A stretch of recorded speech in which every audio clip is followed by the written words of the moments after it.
Deuxième partie du débat de Direct Gestion, toujours en compagnie de Sébastien Lemonnier, gérant chez Mansartis, qui gère le fonds Mansartis Europe, donc spécialiste des valeurs européennes moyennes, grandes capitalisation, même petites. Vous voyez plus de dizaines de dossiers, centaines de dossiers par an. Vous rencontrez souvent les PDG. On va parler justement de vos coups de cœur, de ce que vous avez mis en portefeuille récemment. On commence avec le groupe Swatch. Oui, tout à fait. Des montres éponymes. Le groupe d'horlogerie suisse Swatch. Alors, juste pour petit rappel, le groupe Swatch n'est pas que la marque Swatch, c'est surtout Omega, c'est Blancpain, Breguet, c'est Longines, c'est Rado. Donc, c'est un groupe finalement de luxe qui a comme particularité de contrôler sa production, puisque donc le père du fils actuel CEO, qui est depuis décédé, Monsieur Hayek, avait il y a quelques dizaines d'années finalement sauvé l'industrie de l'horlogerie suisse en rachetant beaucoup de production, et aujourd'hui il contrôle la production de nombreux composants, ce qui fait qu'il est même capable de vendre à certains de ses concurrents qui ont eux pas d'autre choix que d'acheter chez Swatch, donc ce qui lui donne un vrai pricing power. Pourquoi la société me paraît attractive aujourd'hui? C'est qu'elle est très délaissée depuis 6-9 mois par plusieurs raisons. Il y en a une qui est plus sectorielle, puisque l'industrie du luxe, on le sait, souffre relativement du fort ralentissement de la consommation en Asie, lié notamment entre autres par la lutte du gouvernement chinois contre tout ce qui est anticorruption en quelque sorte. Malgré tout, je pense que dans tout ce qui est joaillerie, montre, on a une problématique qui est quand même moins forte, moins structurelle que ce qu'on peut trouver par exemple sur la maroquinerie, où là on a des vrais excès d'offres avec trop de magasins qui ont été ouverts. C'est pas le cas forcément dans l'horlogerie. Donc ça c'est sectoriel. L'autre élément, c'est qu'avec Apple, le lancement de l'iWatch, notamment l'investisseur américain s'est dit demain tout le monde va avoir une iWatch ou son équivalent, et on va arrêter d'avoir des montres de luxe avec des aiguilles, d'où éventuellement un risque sur le Made in Suisse. Sur Swatch aujourd'hui, vous avez plus de 10% du capital qui est shorté par des hedges aux États-Unis qui ont justement cette vision-là. Qui disent la montre classique n'existera plus. Voilà, et en fait beaucoup d'analystes il y a 6 mois faisaient des études en disant la montre iWatch, son positionnement prix est entre 300 je crois et 800 euros ou 1000 euros, et en fait ça va être un sujet pour des marques comme Longines, Rado, qui peuvent avoir justement ce genre de produit. Moi quand je regarde dans mon entourage les gens qui ont des iWatch, j'ai plutôt l'impression aujourd'hui que c'est beaucoup d'adolescents ou des geeks adultes en quelque sorte. Aux États-Unis, le phénomène est un peu différent, mais les groupes de luxe, faut pas oublier, le secteur américain, c'est pas le marché où il y a le plus de luxe. Le marché du luxe, c'est en Europe et en Asie. Il y a surtout une étude qui a montré que la montre, ça reste le garde-temps, ça reste un objet, c'est vrai, très européen parce qu'il y a une histoire, alors que les Américains, finalement, il n'y a pas une tradition horlogère très forte. Pour moi, c'est ça le vrai élément en fait. C'est quand vous achetez une montre, vous achetez une montre Omega par exemple, sa valeur résiduelle dans 5 ans, dans 10 ans, elle risque d'être plutôt supérieure au prix auquel vous l'avez acheté que inférieure. En revanche, vous achetez une iWatch aujourd'hui, regardez votre téléphone portable, dans 2 ans, elle vaut zéro, en quelque sorte. Et donc ça, c'est aussi la vraie valeur d'une marque, la vraie valeur d'une montre. Et c'est pour ça que je ne suis pas inquiet et que je pense qu'il y a un excès justement du marché. Donc ce sera un des premiers catalystes. La société a une stratégie aussi pour se rendre, comme Richemont d'ailleurs, plus fort dans la partie distribution.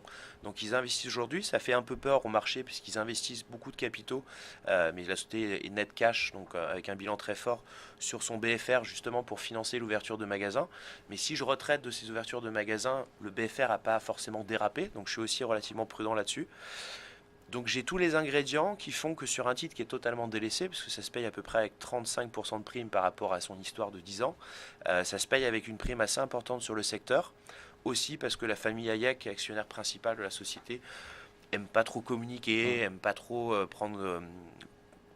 faire plaisir aux investisseurs justement en distribution de cash. S'il y a une vraie logique industrielle, moi j'aime bien cette logique-là, je sais être patient, et Swatch à mon avis aujourd'hui a toutes les armes, et sur un couple rendement-risque à 6 mois, je pense que déjà on a peu de chances de baisser, parce que toutes les mauvaises nouvelles sont plutôt déjà dans les cours.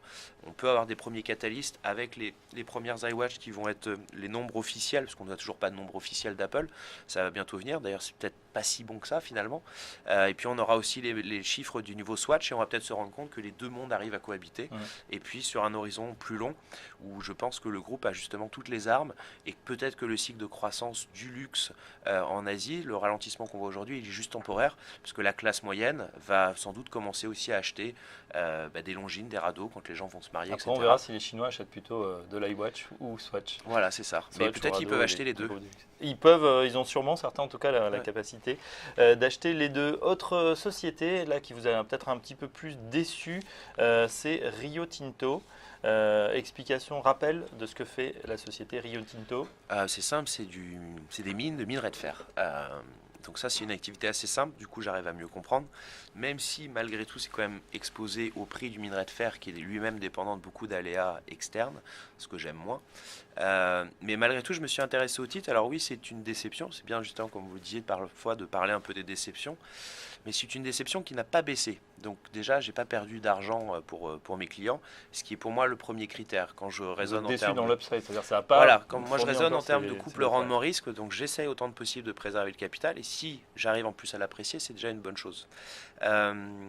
Pourquoi le titre est délaissé? C'est que vous avez justement toutes ces dépenses d'infrastructures qu'on ralentit fortement, ce boom ou cette bulle qui a explosé sur les matières premières, et aujourd'hui un minerai de fer qui a un niveau très très faible par rapport à son historique, qui est lié à des excès de production, puisque beaucoup de producteurs chinois ont lancé, financés par le gouvernement, beaucoup de mines, qui sont d'ailleurs pas du tout rentables, à des niveaux de coûts de production à la tonne qui sont largement supérieurs, parfois de 50-60% par rapport à des acteurs comme Rio Tinto. Là où je trouve ça intéressant, c'est que finalement, on a toutes les mauvaises nouvelles là aussi qui sont sans doute devant nous, puisqu'on a tendance à être assez peu optimiste sur la croissance en Chine. Ça ralentit, ça va peut-être continuer à ralentir, mais c'est déjà pris en compte. On a un prix du minerai de fer qui est aussi à un niveau très très faible, avec un excédent de production qui va continuer sans doute dans les 2-3 prochaines années.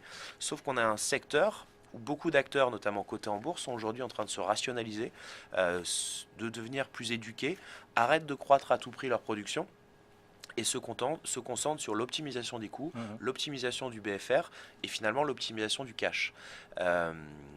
Un groupe comme Rio Tinto, aujourd'hui, il a un free cash flow qui, sur sa valorisation, offre un rendement de plus de 7%.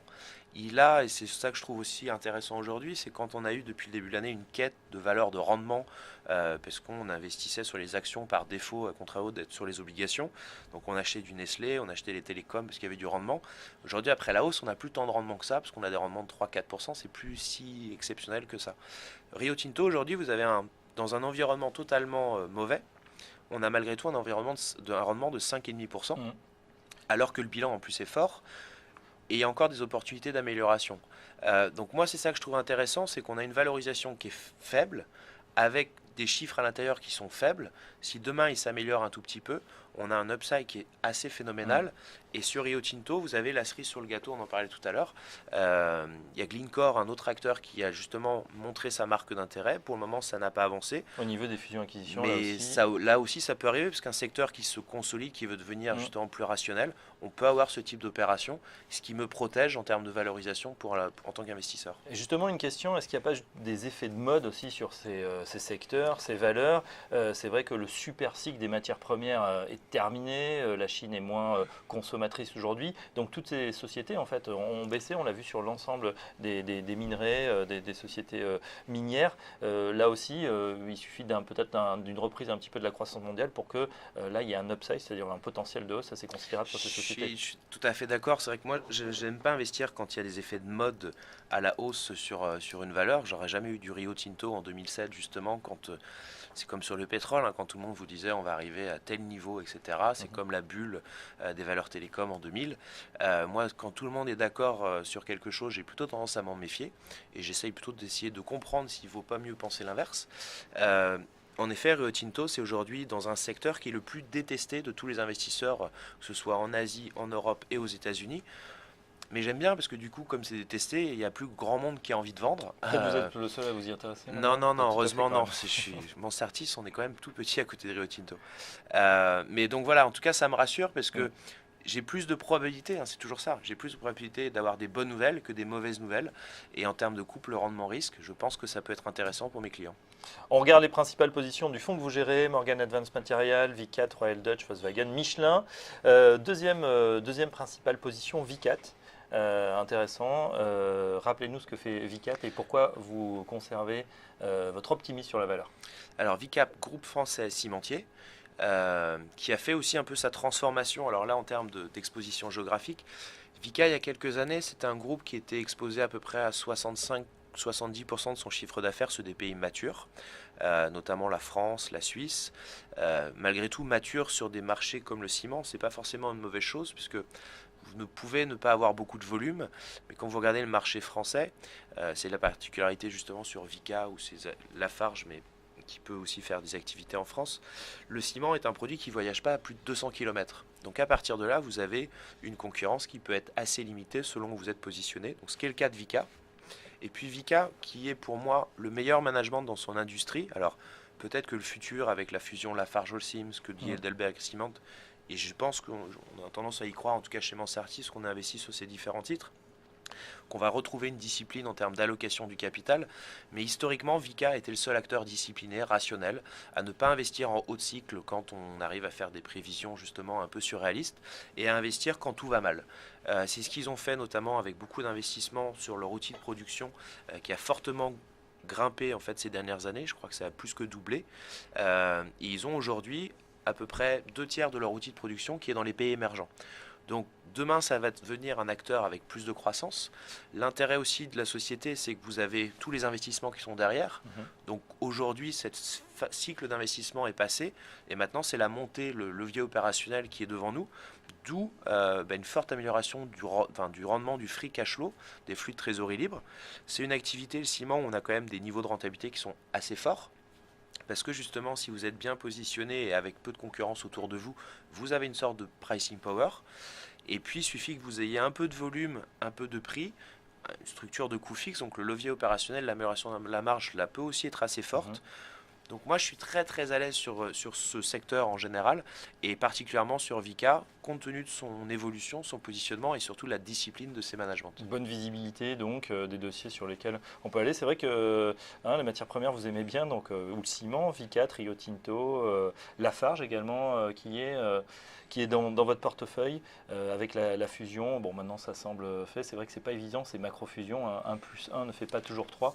Vous êtes confiant sur le mariage Lafarge-Holcim?